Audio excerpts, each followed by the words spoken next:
Halo semuanya. Oke, salam. Kita bertemu kembali di mata kuliah pengauditan 1, di mana di minggu ini adalah minggu ke berapa? Minggu ke tuh ya, minggu ke-14, di mana sesuai dengan rencana pembelajaran semester, minggu ke-14 ini adalah minggu materi terakhir, di mana di minggu depan, minggu ke-15 kita akan melakukan kuis ya. Oke, di minggu ke-14 ini kita melanjutkan daripada materi yang sebelumnya. Materi sebelumnya di minggu ke-13 minggu lalu, kita sudah membahas terkait dengan menentukan dan menganalisis pemeriksaan biaya dibayar di muka atau prepaid expense dan pajak dibayar di muka terkait dengan prepaid tax. Oke, yang ke minggu ke-14 ini kita akan lanjutkan materi dengan menentukan dan menganalisis pemeriksaan aset tetap, di mana fokus daripada pembahasan kita yang pertama adalah sifat dan contoh aset tetap. Yang kedua adalah tujuan pemeriksaan terkait dengan audit objektif aset tetap. Dan yang terakhir adalah prosedur pemeriksaan aset tetap. Ya. Oke, di audit 1 ini memang masih basic, kalian diminta untuk memperkuat fondasi terkait dengan pemeriksaan akuntansi sendiri. Nanti di audit kedua nanti kalian akan fokus kepada case dan transaksi menggunakan sistem audit gitu ya. Oke, kita bisa lanjutkan ya materinya. Apakah sudah tampil? Sudah tampil ya. Baik, pertemuan minggu ke-14 terkait dengan audit aset tetap bersama saya, Bahtiar Effendi. Oke, pada dasarnya aset tetap itu disebut juga properti, ya, properti, plant, oke, and equipment, di mana menurut pernyataan standar akuntansi keuangan, aset tetap yang menggantikan PSAK nomor 16 tahun 94 mengatur tentang penggantian penggunaan istilah aset ya aktiva menjadi aset. Jadi istilah aktiva itu sekarang sudah tidak berlaku, yang digunakan adalah aset ya. Jadi kalian harap bisa mengupdate daripada kosakata akuntansi kalian, tidak aktifan tapi saat ini adalah menggunakan kata-kata aset ya. Aktiva lancar berarti menjadi aset lancar ya, aktiva tidak lancar menjadi aset tidak lancar ya. Dengan demikian materi setelah bagian ini akan menggunakan istilah aset dalam menggantikan istilah aktiva. Oke, adapun materi terkait dengan aset tetap yang pertama adalah pengertian. Pada bagian ini pendahuluan ini menjelaskan mengenai aset tetap dan benda-benda yang memang diakui sebagai aset tetap. Yang kedua adalah sifat dan ciri-ciri, menjelaskan tentang tujuan, manfaat, masa manfaat, dan pengelompokan aset tetap. Yang ketiga adalah audit objektif, yakni menjelaskan mengenai tujuan daripada melakukan audit terhadap aset tetap. Yang keempat adalah pemeriksaan, prosedur pemeriksaan, yaitu langkah-langkah yang memang harus dilakukan atau harus dilalui pada saat melakukan pemeriksaan terhadap aset tetap suatu perusahaan. Yang terakhir adalah kesimpulan, berisi kesimpulan presentasi terkait dengan pembahasan ini ya. Oke, kita bisa lanjutkan terkait dengan pemeriksaan aset tetap. Oke, ini ya aset tetap adalah aset berwujud yang diperoleh dalam bentuk siap pakai atau dengan dibangun terlebih dahulu yang digunakan dalam operasi perusahaan. Tidak dimaksudkan untuk kegiatan penjualan, jadi memang aset tetap ini memang untuk kebutuhan diri perusahaan sendiri, tidak ada tujuan untuk dikomersialkan ataupun dijual. Dalam kegiatan normal, perusahaan yang mempunyai masa manfaat biasanya lebih daripada 1 tahun. Oke, sifat dan ciri-ciri pemeriksaan aset tetap. Adapun sifat dan ciri-cirinya sebagai berikut ya. Dari segi tujuan, aset tetap tersebut bertujuan pada saat pembelinya bukan untuk dijual kembali yang tadi sudah dijelaskan ya sebagai barang dagangan, tetapi untuk dipergunakan dalam kegiatan operasional perusahaan. Jadi memang untuk dikonsumsi atau digunakan oleh perusahaan itu sendiri.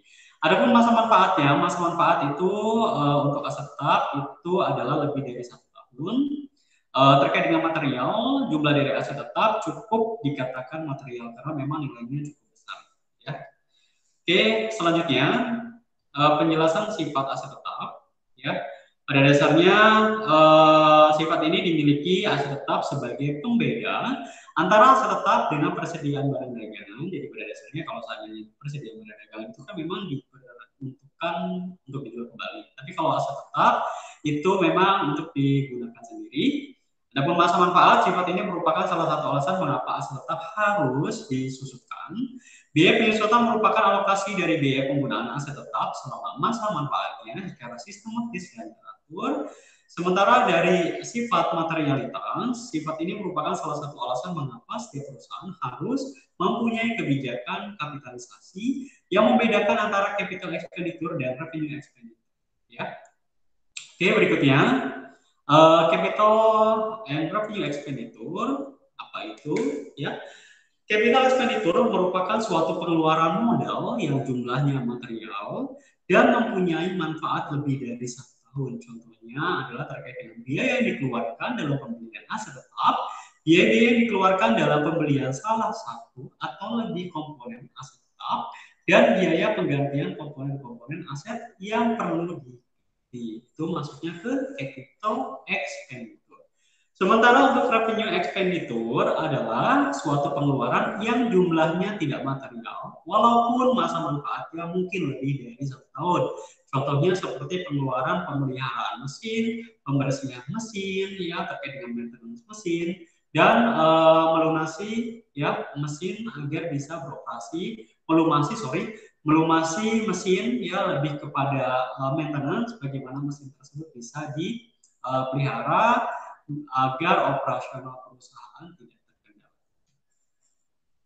Oke, selanjutnya jenis aset tetap ada fixed tangible asset, aset tetap yang memiliki bentuk fisik, ada yang fixed asset yang sifatnya adalah intangible. Untuk aset tetap yang memiliki bentuk fisik itu kalian pasti sudah paham ya, di antara akuntansi juga kalian sudah belajar, ada tanah, ada gedung, yang termasuk di dalamnya ada pagar, lapangan parkir, taman dan lain-lain. Sumber alam berupa pertambangan minyak, batubara, emas, marmer, dan penguasaan hutan.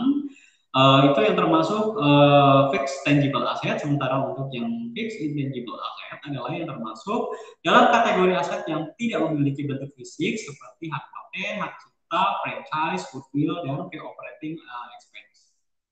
Oke, next, audit objektif dalam pemeriksaan aset tetap. Oke, dalam pemeriksaan aset tetap kita perlu melakukan internal control dengan cara memeriksa apakah terdapat internal control yang cukup, ya, cukup baik atas aset tetap yang dimiliki. Jadi perusahaan itu apakah sudah mengidentifikasi aset yang dimilikinya, bagaimana cara mengendalikannya agar aset-aset tetap tersebut tidak diselewengkan atau tidak dilakukan kecurangan oleh karyawannya, pencurian dan lain-lain. Oke, aset tetap dalam neraca memeriksa apakah aset tetap yang tercantum di neraca benar-benar ada, masih digunakan dan dimiliki oleh perusahaan. Jadi memang nilai aset tetap yang dilaporkan di neraca itu nilainya memang harus aktual sesuai dengan kondisi real. Kalau aset tetap 50M berarti nilai total aset tetap itu memang harus 50M dengan cara biasanya ada daftar aset tetap itu kita bisa kompilasi dan kita bisa identifikasi apakah benar nilai yang dilaporkan sesuai dengan nilai aktualnya. Terus berikutnya penambahan aset tetap ya, penambahan aset tetap tahun berjalan. Pada saat tahun berjalan apabila perusahaan membeli aset tetap lagi, memeriksa apakah penambahan aset tetap dalam tahun berjalan benar merupakan suatu capital expenditure diotorisasi oleh pejabat yang berwenang dalam perusahaan, didukung oleh bukti dan pencatatan yang tepat. Berikutnya untuk disposal aset, memeriksa apakah disposal aset tetap sudah dicatat dengan benar di buku perusahaan dan telah diotorisasi oleh pejabat perusahaan. Oke, selanjutnya memeriksa penyusutan dalam tahun yang diperiksa dilakukan dengan cara yang sesuai dengan SAK, ya saldo penyusutannya, metodenya apakah sesuai dengan yang dilaporkan dalam laporan keuangan, konsisten maksudnya apakah memang metode penyusutan itu memang digunakan secara simultan dan memang secara kontinu, dan apakah perhitungannya telah dilakukan dengan benar atau tidak. Kita bisa melakukan pengecekan terkait dengan perhitungan. terkait dengan penyusutan. Ya. Terus yang berikutnya adalah untuk memeriksa apakah ada aset tetap yang dijadikan sebagai jaminan. Ya, kalau seandainya memang ada aset tetap yang dijadikan garansi atau jaminan, kita perlu cek kira-kira mana surat yang menyatakan bahwa kesepakatan jaminan kebutuhan untuk apa dan kenapa perusahaan itu menjaminkan asetnya, itu juga harus ada riset yang kuat dari pihak manajemen. Yang ketiga adalah untuk memeriksa apakah ada aset tetap yang disewakan. Jika ada apakah pendapatan sewa sudah diterima oleh perusahaan atau tidak, itu juga perlu diungkap.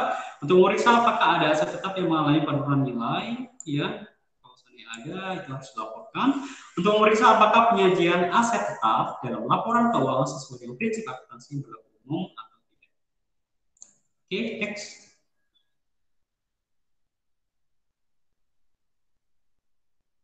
Oke, ini hampir sama dengan yang tadi ya.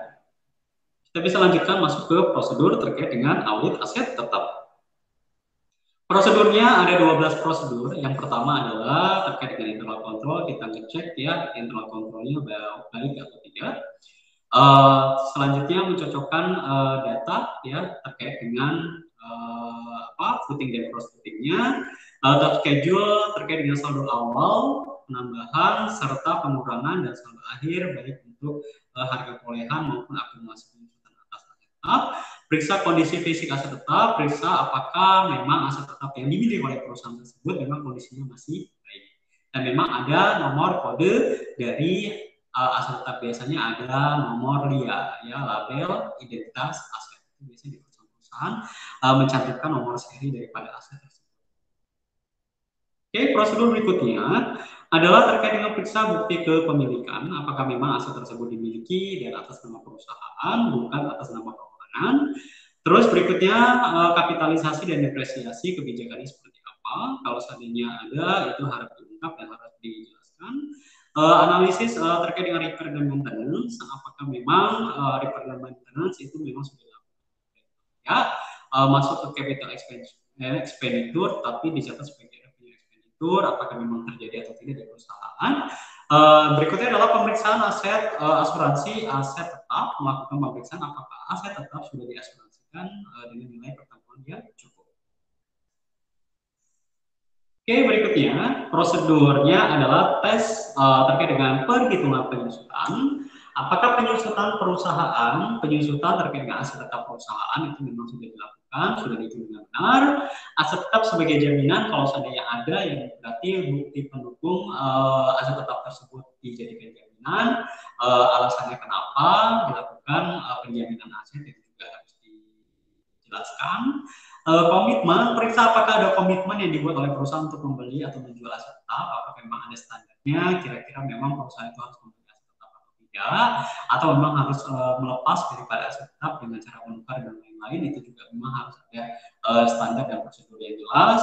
Terus construction in progress, melakukan pemeriksaan penambahan construction in progress, dan apakah ada construction in progress yang harus ditransfer ke aset tetap, kalau seandainya ada yang memang harus dilakukan ya. Terus berikutnya prosedur adalah leasing. Jika ada aset tetap yang diperoleh melalui leasing, periksa lease agreement-nya dan periksa apakah perlakuan akuntansinya sudah sesuai dengan standar akuntansi leasing. Aset tetap yang disesuaikan adalah periksa apakah ada aset tetap yang disewakan kepada pihak ketiga. Jika ada periksa apakah pendapatan sewa sudah dibukukan dan diterima oleh perusahaan, sudah dicatat atau tidak. Berikutnya adalah penurunan harga terhadap aset, periksa apakah ada aset tetap yang mengalami penurunan harga. Dan yang berikutnya adalah periksa penyajian dalam laporan keuangan, apakah sudah sesuai dengan prinsip akuntansi yang berlaku umum di Indonesia. Oke, kesimpulannya. Aset tetap mempunyai ciri tersendiri, yaitu masa manfaat lebih dari 1 tahun, jumlahnya cukup material, dan digunakan untuk kegiatan operasional perusahaan. Aset tetap itu dibagi menjadi dua, yaitu fixed tangible asset dan fixed intangible asset, di mana fixed tangible asset merupakan aset tetap yang berbentuk fisik, sedangkan fixed intangible asset kebalikannya, yaitu tidak berbentuk fisik. Audit pada saat melakukan pemeriksaan aset tetap, yang perlu dilakukan adalah aset tetap dapat melihat daripada internal kontrol yang baik atau tidak. Kalau seandainya baik, ya berarti skop pemeriksaannya bisa dipersempit. Kalau seandainya nilai konformnya buruk, maka skop pemeriksaannya bisa diperluas, gitu ya. Berikutnya juga kita harus melihat juga aset tetap itu dalam tahun berjalan merupakan capital expenditure, ya, yang melihat disposal aset tetap tercatat dengan benar di buku perusahaan. Dan yang terakhir adalah dalam proses pemeriksaan aset tetap harus dilakukan sesuai dengan prosedur yang ada, ya, terkait dengan compliance dan substantif test. Oke, demikian. Terima kasih atas perhatiannya. Untuk pertemuan minggu ke 13 ini kita cukupkan, ya, sampai dengan di sini. Kalau saya ada pertanyaan, silakan kalian bisa sampaikan di forum Google Classroom. Oke, baik. Terima kasih atas perhatiannya dan tetap jaga kesehatan.